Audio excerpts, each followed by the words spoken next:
Stolen property. Now, if a man steals an ox or a sheep and slaughters or sells it, he shall restore 5 oxen for an ox and 4 sheep for a sheep. If a thief is found breaking in at night and is killed, there shall be no guilt for his blood. But if the sun rises on the thief, there shall be guilt if his blood is shed. However, he should not make full restitution. But if he has nothing, then he shall be sold for his theft. If the thing stolen from a donkey to a sheep is found alive in his hand, he shall restore double. If a man allows his field or vineyard to be grazed upon, but lets loose his animal, and it feeds in the field of another man, he shall make restitution from the best of his own field and the best of his own vineyard. Fire breaks out and catches in thorns, but sets threshing floor stacked grain, or a field on fire. He who kindled the fire shall surely make restitution. If a man gives his money or goods to keep, but it is stolen out of the man's house, the thief shall pay double if he is found. But if the thief is not found, then the Lord of the house shall be brought before God, and he shall swear he played no wicked part with regard to any of his neighbor's deposit. For any kind of trespass, whether it concerns an ox, a donkey, a sheep, or clothing, or any alleged loss of whatever kind, the cause of both parties shall come before God, and he that is convicted by God shall repay double to his neighbor. Anyone gives his neighbor a donkey, an ox, a sheep, or any animal to keep, and it dies, is injured, or is taken, but no one knows it, then an oath of God shall be between them both, that he is not guilty with regard of the deposit, and the owner of the deposit shall accept this. Thus, no compensation shall be made to him. But if in fact the deposit is stolen from him, he shall compensate the owner. But if it is torn to pieces by a beast, he shall bring it as evidence and make no compensation. If a man borrows anything from his neighbor and it becomes injured or dies, the owner not being with it, he shall make compensation to the owner. But if its owner was with it, he shall not make compensation. If it was hired, it came for its hire. Moral laws. If a man entices a virgin who is not betrothed and lies with her, he shall surely pay the bride price for her to be his wife. But if her father utterly refuses to give her to him, he shall pay money to her father according to the bride price of virgins. You shall not permit a sorcerer to live. Whoever lies with an animal shall surely be put to death. He who sacrifices to any god except the Lord alone, he shall be put to death. You shall neither mistreat a stranger nor oppress him, for you are strangers in the land of Egypt. You shall not afflict any widow or orphan. If you afflict them in any way and they cry out to me, I will surely hear their cry, and my wrath will become hot, and I will kill you with the sword. Your wives shall be the widows, and your children orphans. If you lend any money to any poor brother among you, you shall not be hard on him or charge him interest. If you take your neighbor's garment as a pledge, you shall return it to him before the sun goes down. For that is his only covering, his only garment for covering his nakedness. What will he sleep in? So it will be when he cries to me, I will hear him, for I am merciful. You shall not speak against gods, nor curse a ruler of your people. You shall not delay to offer the first of your threshing floor and fruit press. The firstborn of your sons you shall give to me. Likewise, you shall do with your calf, sheep, and donkey. It shall be with its mother 7 days. On the 8th day you shall give it to me. Now you shall be holy men to me, and you shall not eat meat torn by wild animals in the field. You shall throw it to the dog. Justice. Now you shall not circulate a false report. Do not agree with the wicked man to an unrighteous witness. You shall not follow a crowd to do evil, nor join with them, so as to turn aside with the majority to pervert justice. You shall not show partiality to a poor man in his dispute.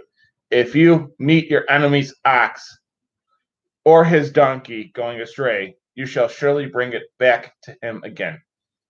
If you see your enemy's donkey fallen beneath its load, you shall not walk away from it, but shall surely help him with it. You shall not pervert the judgment of your poor in his dispute. Keep yourself far from every unjust matter.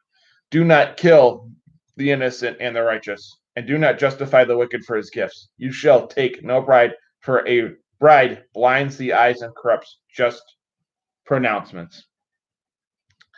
Also, you shall not oppress a resident alien, for you know the heart of a resident alien, because you were resident aliens in the land of Egypt. Sabbath laws. 6 years you shall sow your land and gather in its produce. But in the 7th year you shall let it rest and lie fallow, that the poor of your people may eat, and what they leave the beasts of the field may eat. In like manner you shall do with your vineyard and your olive grove. 6 days you shall do your work, and on the 7th day you shall rest, that your ox and donkey may rest, and the son of your female servant and stranger may be refreshed.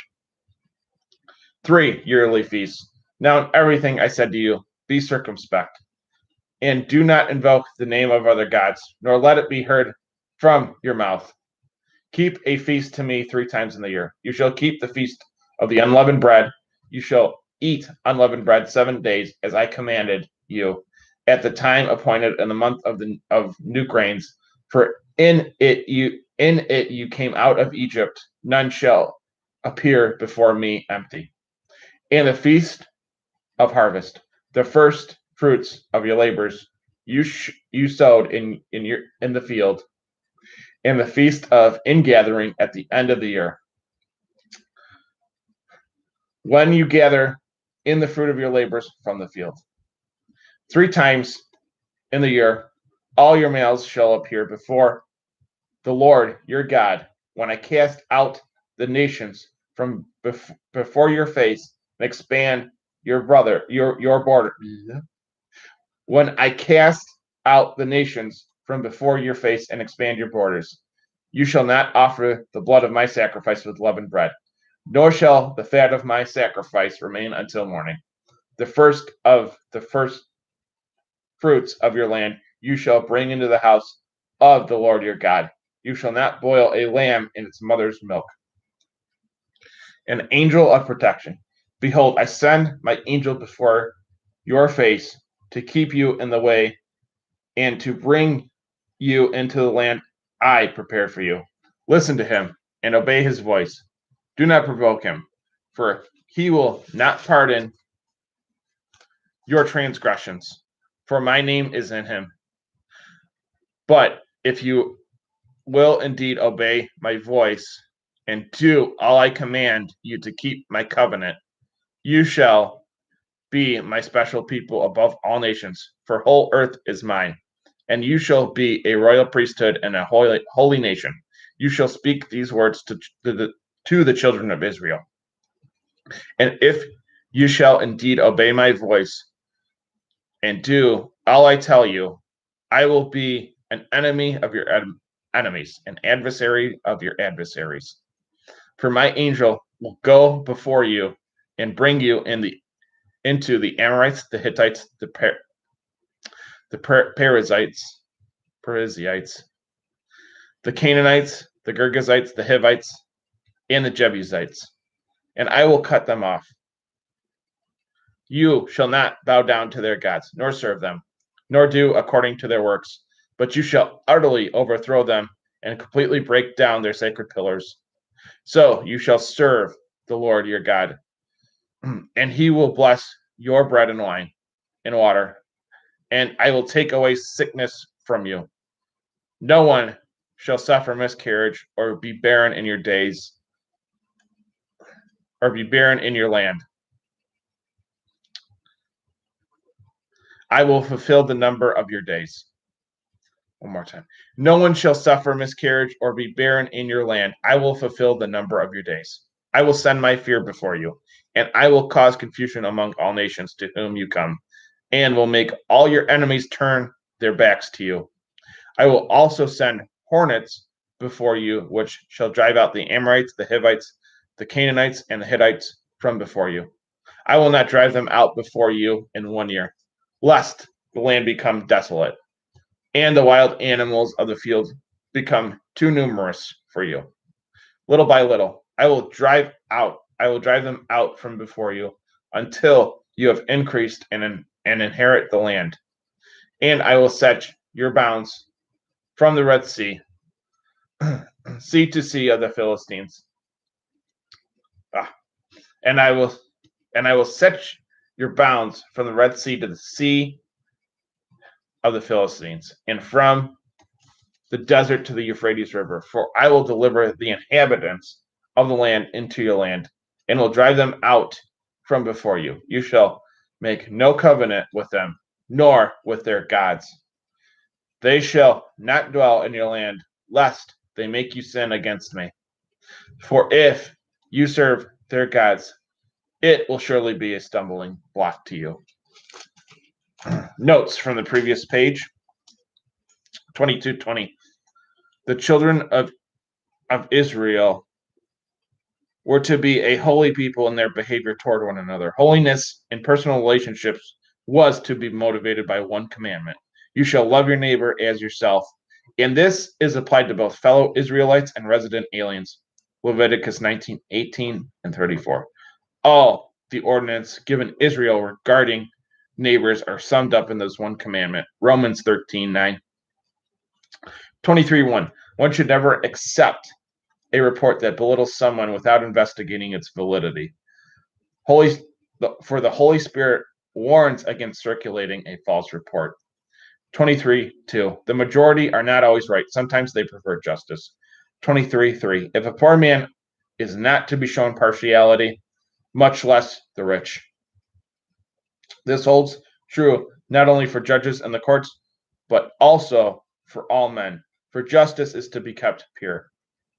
23:4-5. If we are to return an enemy's domestic animal that is straying, how much more are we to return his soul that are friends to God? 23:10-12. Love of God and neighbor also includes love of creation, for the land needs rest, and this benefits both the poor and the wild animals. Then, 2, man is refreshed, for the Sabbath is made for man and creation, and not man and creation for the Sabbath. 23:15. When you appear before God, do not appear before him empty-handed. This applies to almsgiving. For when you enter before God to implore mercy, you must first show mercy.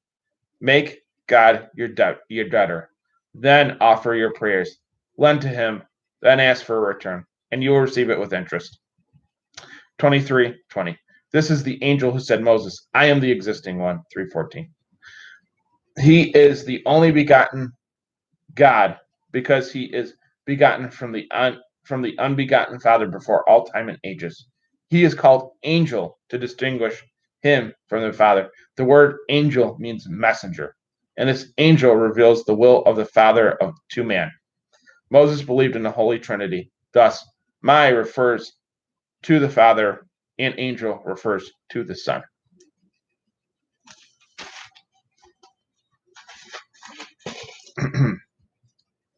The covenant affirmed. Now he said to Moses, come up to the Lord, you and Aaron, Nadab and Abihu, and 70 of the elders of Israel, and worship from afar. Moses alone shall come near to God, but they shall not come near, nor shall people go up with them. So Moses came and told the people all the words of God, and all the ordinances. And all the people answered with one voice and said, all the words the Lord spoke, we will do. Then Moses wrote all words of the Lord, and he rose early in the morning and built an altar at the foot of the mountain, and 12 stones according to the 12 tribes of Israel. Then he sent young men of the children of Israel who offered whole burnt offerings and sacrificed peace offerings of calves to God.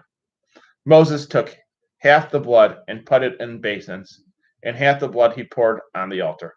Then he took the book of the covenant and read in hearing of the people, and they said, all the Lord said, we will do, and be obedient.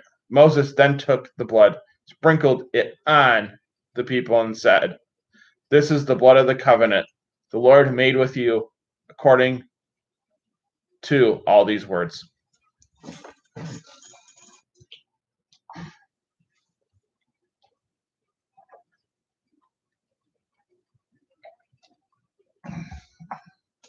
Moses with God on Mount Sinai. After this, Moses went up along with Aaron, Nadab, and Abihu, and the 70 of the elders of Israel, and they saw the place where God of Israel stood. Under his feet was, as it were, a paved work of sapphire stone, and the appearance of heaven's firmament in its purity. And of Israel's chosen men, not one was missing. So they saw the place of God and ate and drank. Then the Lord said to Moses, come up to me on the mountain and be there, and I will give you tablets of stone in the law and commandments I wrote, that you may teach them. So Moses arose with his assistant Joshua, and they went up to the mountain of God. But he said to the elders, wait here for us until we come back to you. Indeed, Aaron and Hur are with you.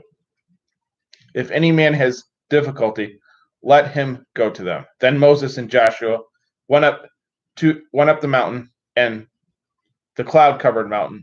Now the glory of God descended on Mount Sinai, and the cloud covered it 6 days. Then on the 7th day, the Lord called to Moses out of the midst of the cloud. The sight of the Lord's glory was like a burning fire on the top of the mountain before the children of Israel. So Moses went into the midst of the cloud and went up the mountain, and he was on the mountain 40 days and 40 nights. Offerings for the sanctuary. Now the Lord spoke to Moses, saying, speak to the children of Israel that they take first fruits from everyone who gives it willingly from the heart. Thus you shall take my first fruits. This is the offering you shall take from them: gold, silver, and bronze, blue, purple, and scarlet, cloth, fine spun linen, and female goats, hair, ram skins, dyed red, and skins dyed blue, and incorruptible wood, oil for the light, and incense for anointing oil, and for the composition of incense, sardius stones, and stones for the carved work of the breastplate and the full-length robe.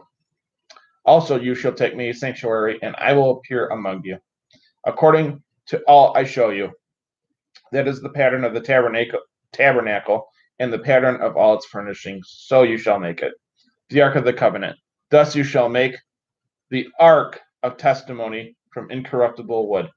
2.5 cubits shall be its length, a cubit and a half its width, and a cubit and a half its height.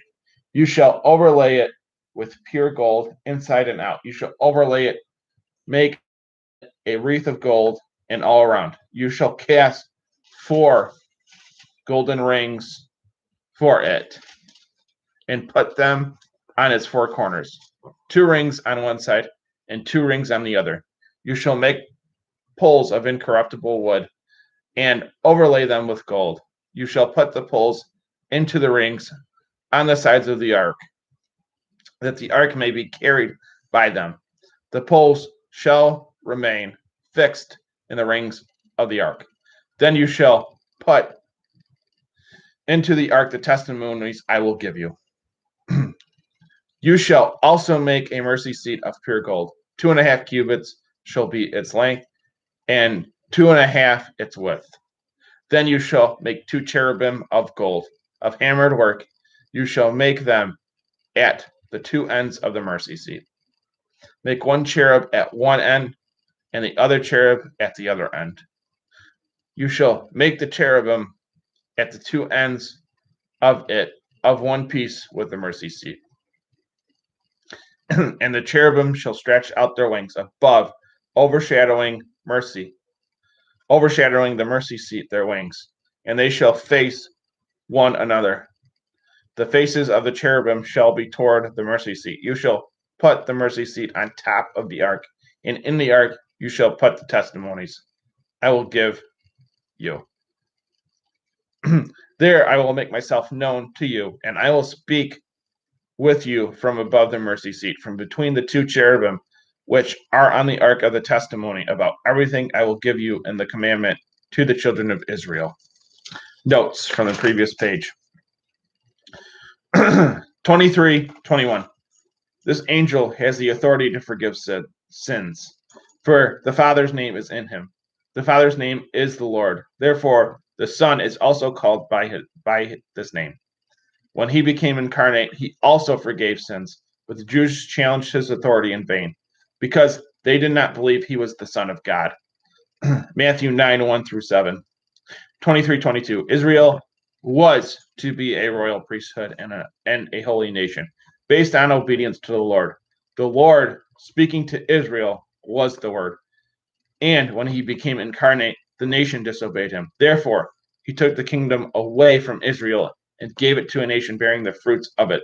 Matthew 21:43. This nation consists of the obedient in the church, both Jews and Gentiles. 1 Peter 2:9 and 10. 23:23. Again, my angel is the Son of the Father. He led Israel into the land of promise. He also became incarnate to lead us into the world to come. Moses believed in the Holy Trinity and in the incarnation. 23:25. The Word commanded them to serve the Lord their God, who is the Father. The Word incarnate now draws all who obey him into the service of his Father. 23:26. The Lord promises to fulfill a number of our days if we truly serve him. Those who do so will not die before their service is completed. Abraham was an example of this. Genesis 25:8. And the psalmist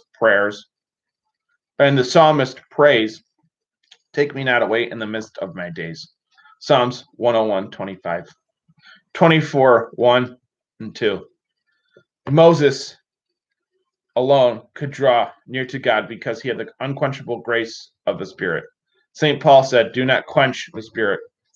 1 Thessalonians 5:19. For so shall we be partakers of Christ if we hold fast to the end the Spirit given to us at the beginning. By quenching the Spirit, he did not mean the Spirit is placed in the power of men and is able to suffer anything from them. Rather, evil and unthankful people and who wish to quench him. 24:3. The people said they would do all the Lord's words, but saying is one thing and doing another. So the Apostle John said, we are loved in deed and in truth. 1 John 3:18. 24:4-8. Moses' activity prefigured 4 things involved in worship: Scripture, the altar, the church, the 12 stones, and the blood of Christ. Hebrews 9:19-24. 24:15. Joshua 2 was covered by a sacred cloud, for he had the grace of the Spirit. 24:18. Moses broke the law regarding the Sabbath, which requires rest but not fasting. Yet he was guiltless in spite of journeying on the mountain fasting for 40 days and nights. He directed his whole desire toward God and his anger against the enemies of God. This foreshadowed grace in which the Sabbath day would be fulfilled. Under grace, we no longer serve God one day a week, but we are direct our whole desire toward God and our anger toward the devil throughout our life. We also cause our bodies to cease from sin and to urge forward to assist our obedience to the divine precepts. 25:1. The law of Moses honored free will. 25:9. The use of icons in the church is not idol worship, for commanded Israel to use icons in their worship. These icons were the pattern of the tabernacle and the pattern of all its furnishings. The honor given the icons in the church passes over to the prototype. 25:10. The first thing made for the tabernacle was the Ark of the Testimony, because it foreshadows the Mother of God with Christ in her womb. Christ in her womb is typified by the contents eventually placed in the ark: the pot of manna, Aaron's rod that budded, and the 10 Commandments, Hebrews 9:4. For he is heavenly manna. His death and resurrection are life-giving, and he is the lawgiver and the fulfillment of the law he gave. 24:12 through 18. These verses are read as the first reading during the Feast of the Holy Transfiguration.